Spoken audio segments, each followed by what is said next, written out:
On today's Locked On Jayhawks, we preview Kansas's Big 12 opener against the Oklahoma State Cowboys in Allen Fieldhouse on New Year's Eve day.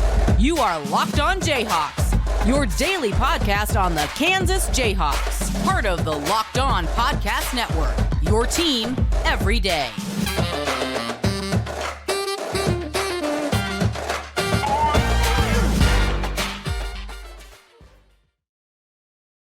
Derek Johnson. You can hear me as well on Rock Chalk Sports Talk from 3 to 6 every Monday through Friday on KLWN, your flagship station in Lawrence. Thanks for making Locked On Jayhawks your first listen every day. We are free and available wherever you get any of your podcasts. You can also subscribe to us and find us on YouTube. You can hit us up there with any questions. Same with my Twitter account at DJohnsonRadio. On today's episode of the show, we're going to be previewing the Big 12 opener for Kansas basketball, KU Oklahoma State, on the ledger for Saturday, New Year's Eve day at 1 o'clock, pregame 11:30 on KLWN in Lawrence. Today's episode is brought to you by BetOnline. BetOnline has you covered this season with more props, odds, and lines than ever before. BetOnline, where the game starts. We'll have our BetOnline segment of the week to finish things up as well. So Oklahoma State comes into this game. They are 8-4 on the year, so kind of a modest record. They're ranked 30th on KenPom, solid. They're ranked 25th on Bart Torvik, very solid. 32nd on Evan Miyakawa's website with evanmiya.com. So basically everywhere you look, top 30-ish team.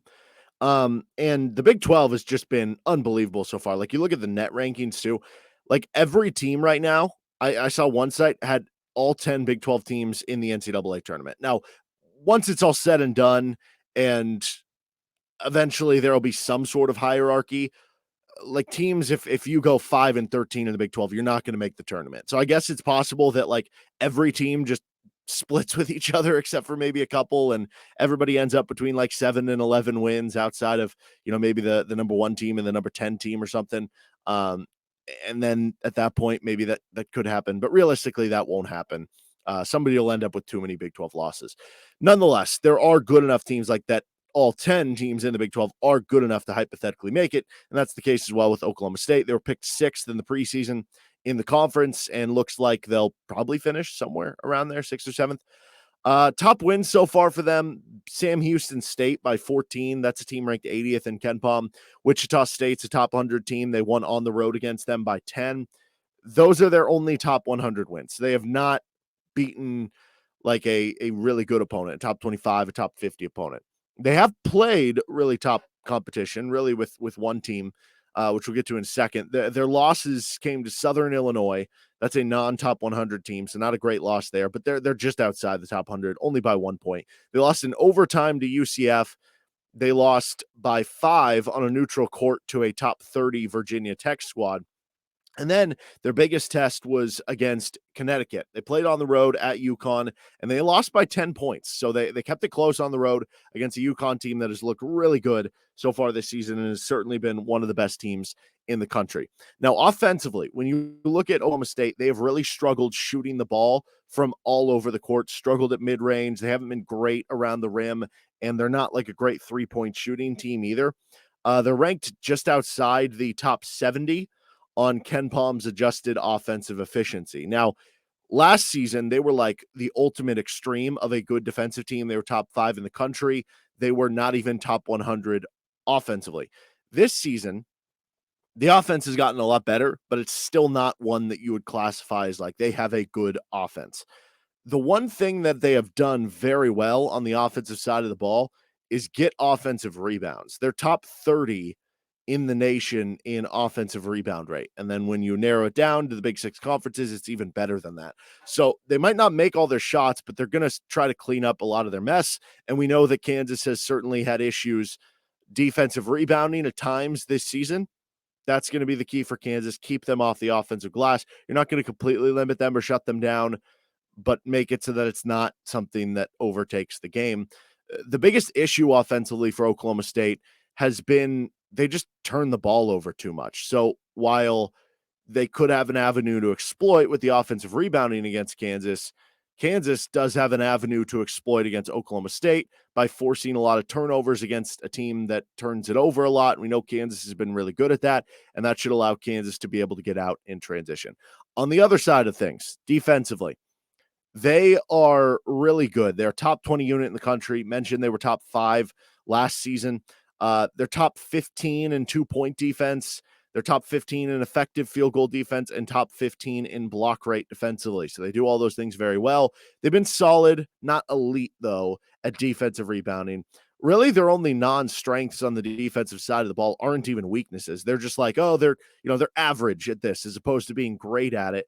So just kind of an overall really strong defense, which that's certainly the norm in the Big 12. It was even more so the norm last year. This year, right now, you have 6 Big 12 teams who are in the top 30 defensively on KenPom, and all 10 of the Big 12 teams are in the top 45. So once again, really good defensive conference. Oklahoma State is certainly one of the better ones. At the same point in time, with as good as the defense is, because of the offensive struggles, the teams that can score on them to some degree are the ones that beat them because they just can't keep up. Oklahoma State is 0-4 on the season against teams who have a top 110 offense in KenPom. They're 8-0 against everyone else. When you can score on them, they have trouble keeping up. Now, lineup-wise, they're not really large from the 1 through 3 positions, right? It's not a ton of height throughout those positions, and I don't know if that'll bother them with KU playing wings at the 2 and 3 position or not. They mostly play 6'9" at the 4 position, and then their center, Moussa Cisse, is 7'1". Their backup center, they go with the 6'9" guy. So, not a ton of size along the wing, solid size at the 4, really good size at the center, unless their backup's in there. But one thing that's kind of a theme with Oklahoma State across their lineup, very slight of weight. I don't know if this matters at all, but here's the starting 5 by just weight for Oklahoma State. 158 pounds, 190 pounds, 194 pounds, 198 pounds, 216 pounds. Maybe that helps Kansas box out. Maybe that helps Kansas post up some guards. We saw that at times last year with like Christian Brown posting up another guard. We've seen it at times this year posting up like a Kevin McCullar. Maybe it helps you post up in that regard if you can pull Cisse out away from the rim to be able to take advantage of that. I don't know in what ways that could help you. Maybe it's something, maybe it's nothing. They only have 2 players who score double figures offensively, which goes in line with them being more of a defensive team. They are more balanced scoring, but Avery Anderson is over 12 points per game. Bryce Thompson, former Kansas alert, over 11 points per game. He shot it well from 3 on a team that hasn't had a lot of great 3-point shooters. Caleb Boone isn't far behind. Arguably their best player, though, is Moussa Cisse. He's 5th on the team in scoring with 8.6 points per game. It's what he does elsewhere. 60% from the fields. He's efficient there. He's averaging 11 rebounds per game. He's getting nearly 3 blocks per game. He is a force on the defensive side of the ball. One of the best defensive centers and players in the country. He's a great rebounder. Kansas is going to have their hands full at the center position in this game. Let's get on to the matchups of the game in just a second. But first, this episode of Locked On Jayhawks is brought to you by NHTSA. You're hanging out with some friends and putting back a few drinks. A few becomes a few too many. As the evening comes to an end and people start to head out, you think of calling for a ride. Nah, you live nearby. You can make it home okay. It's no big deal. What are the odds you'll get pulled over anyway? And even so, what's the worst that could happen? Your insurance goes up, you lose your license, you lose your job, you total your car, you kill someone. Everyone knows about the risks of driving drunk. The results are tragic and often deadly. However, that still doesn't stop everyone from getting behind the wheel while under the influence. That's why police officers are out there right now looking for impaired drivers on our roads to save lives. So if you think you're okay to drive after a few drinks, think again. Play it safe and plan ahead to get a ride. It only takes one mistake to change your life or someone else's forever. Drive sober or get pulled over. Matchups of the game for Kansas taking on Oklahoma State in the Big 12 opener in Allen Fieldhouse starts at 1 o'clock. We'll go back to Moussa Cisse. Moussa Cisse versus Kansas inside. So this kind of applies for both ends of the floor. I will say I'm a little less concerned about Cisse offensively. Again, it's 8.5 points per game. KU, though, has done really well doubling the post. And Cisse is not like the most skilled offensive player. He's more of a get offensive rebounds, get stickbacks, or catch lobs, or be in the dunker spot if somebody else penetrates into the lane. So I'm less concerned about, they could just dump it to him in the post and he goes to work. I'm not overly concerned about that. Certainly concerned about his offensive rebounding, though. And that's something Kansas is going to have to deal with. And then it's going to be really tough to score on the other end on him and in the paint, both in terms of one-on-one play and with his help defense. KU really doesn't have these options anyway with the guys who are going to post up on him to begin with. But like David McCormick was actually really good against Moussa Cisse last year. So in the two games Kansas played against Oklahoma State, David McCormick totaled 29 points and 27 rebounds, which you average it out. That means Dave averaged 14.5 points, 13.5 rebounds per game against Moussa Cisse. It was funny because Dave actually seemed to have his best games against traditional big men. He struggled a little bit more when it was the smaller guys because it was more about, you're getting a double team and how are you going to read and react to that. With the big guys, it was just play ball and he was going to outstrength them. Like he had 40 pounds on Moussa Cisse. So he was actually really good in the matchup and you're going to be missing it in this one. You don't have that option this time. That hurts you. Now, in terms of driving the basketball, that's a little scary that you could have a great help defender coming over and blocking shots. And when you think specifically of like Jalen Wilson, he's a guy who's really good at playing bully ball, driving to the rim and finishing over his man. But now if Moussa Cisse is coming over and help defense, might be a tougher game for Jalen Wilson in terms of driving to the lane. And the same could go for any of the Kansas guards in creating those driving lanes. And then you might become one-dimensional and you're relying on three-point shooting. Coming off the Harvard game, that could scare you a little bit. So how do they deal with him? Maybe the best thing you could do in this game is attack him early and try to get Cisse into foul trouble. Matchup number 2, Kansas steals versus Oklahoma State taking care of the ball. The Cowboys are ranked outside of the top 300. Let me repeat that. The Cowboys are ranked outside of the top 300 in both turnover rate and getting the ball stolen from them offensively. What has Kansas done really well on the defensive side of the ball? Forced turnovers, gotten steals. You forced 16 against Harvard. You had 17 steals against Indiana of late. This is automatically an area that Kansas should have a big edge in. And should you be able to do that, as you would expect on paper, that's more transition buckets. That's more possessions for your offense. And the more transition scores and more transition shots you get in this game, that means less half-court shots. That means less half-court sets where you have to deal with Moussa Cisse patrolling the middle of the floor. You know what the best thing to do to avoid Moussa Cisse blocking your shot is? Beat him down the court and score before he's set in the post. And if you get a bunch of steals against a team who gives up a lot of steals, there's your opportunity to do just that and get some easy buckets in a game that in the half court could be a bit of a slog, both in terms of Kansas's offensive strength isn't as much in the half court, although it's gotten a lot better. And Oklahoma State is going to defend really well in the half court with Moussa Cisse, that you don't have that bailout option with David McCormick down low. Matchup number 3, Kansas shooting from the outside. So again, this goes back to the Cisse thing, which all this stuff seems to kind of derive on. You are going to have more emphasis for shooting from the outside because of the fact that he's going to prevent a lot of your shots inside and from 2-point range, that you're going to need to have a much better shooting game to win. You're coming off a 4 of 20 performance from 3 against Harvard. Overall, though, you shot 36% from 3 on the season. So you've actually been pretty good from it.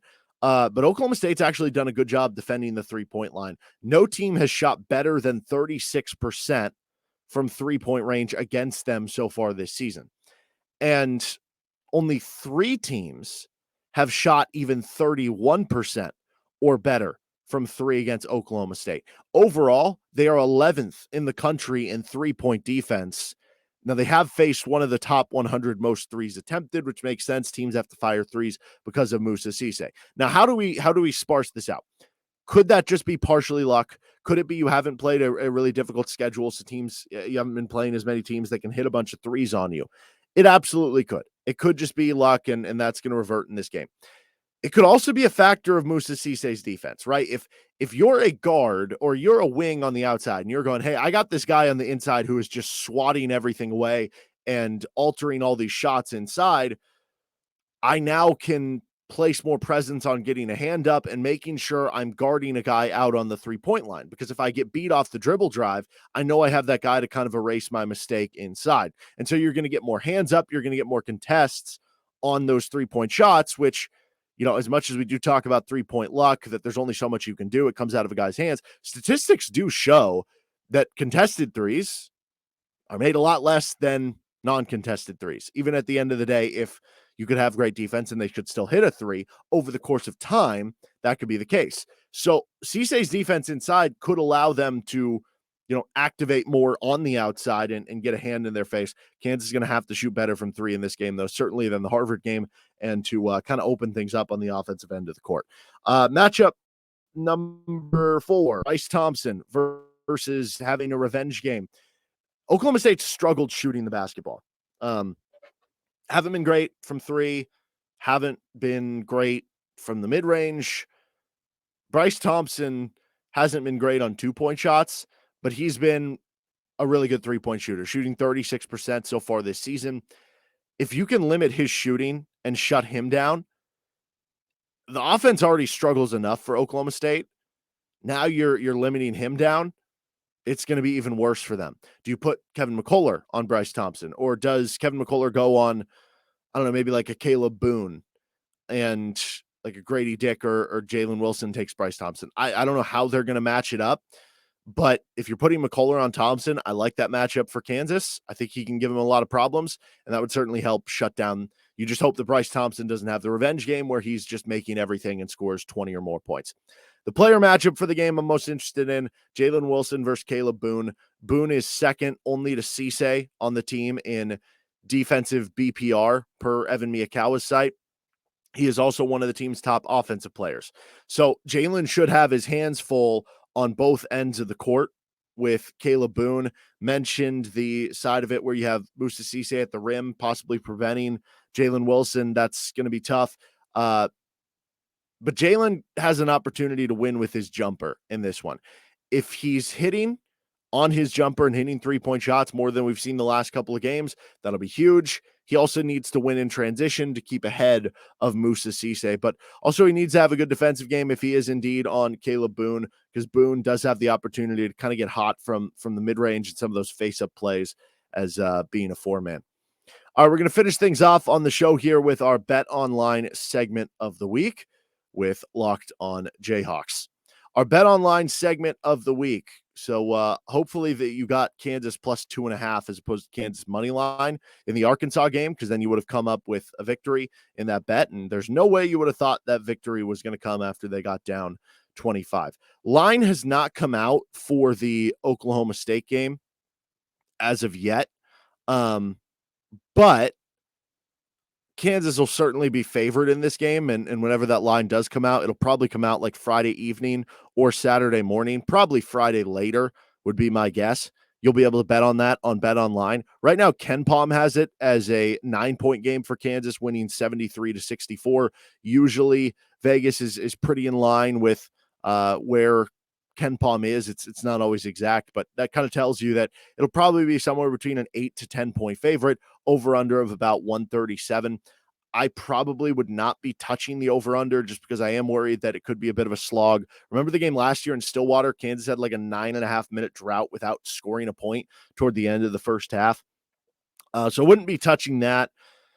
As far as the spread, minus like 8, 9, or 10, also don't feel great one way or another. It's your first game back off break. You could be a little bit rusty. You have a slow offensive game, and maybe it's a close game kind of coming down the stretch. But also I could see Oklahoma State just not being able to score enough. And, Kansas doesn't have a great offensive game, but they do enough in transition to win by 15 points. So honestly, kind of an avoid game for me. But I have been loving the player props, so maybe there'll be one that we can find for that. If you're looking for player props, maybe Gradey Dick would be the answer, because you don't have to rely as much on driving in on Moussa Cisse to certainly Kansas going to be relying on him there. If you want some future stuff on Kansas basketball, you can get Kansas on BetOnline right now at plus 185 to win the Big 12. Those numbers were previously around plus 250, so they're not as good anymore. Baylor and Texas are plus 250.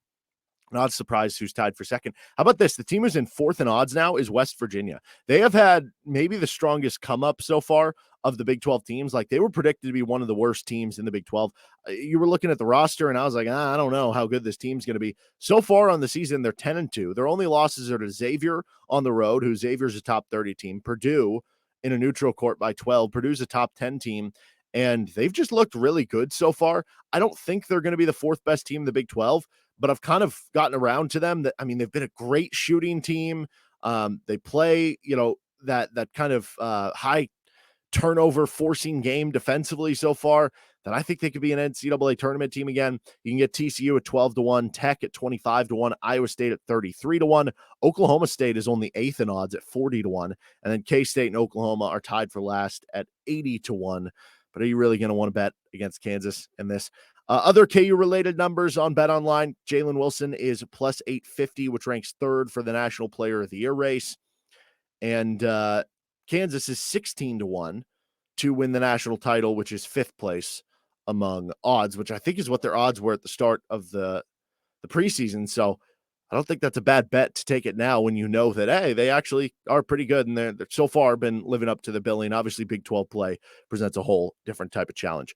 Coming up on Monday's show, we're going to recap whatever happens in the Kansas-Oklahoma State game. We'll have plenty of shows next week to talk KU basketball. They're also going to have a quick turnaround with a game against Texas Tech. At some point, we're going to get on to like our exit interviews for KU football at the end of the season and look ahead to 2023 when we get a chance. But there's going to be a lot of KU basketball with the 2-game weeks starting with Big 12 play here over the next several weeks here with Locked On Jayhawks. Don't forget that you can subscribe to the show wherever you get any of your podcasts. You can subscribe to us on YouTube as well. Please give us a 5-star review or a thumbs up on YouTube if you can. Certainly helps us out.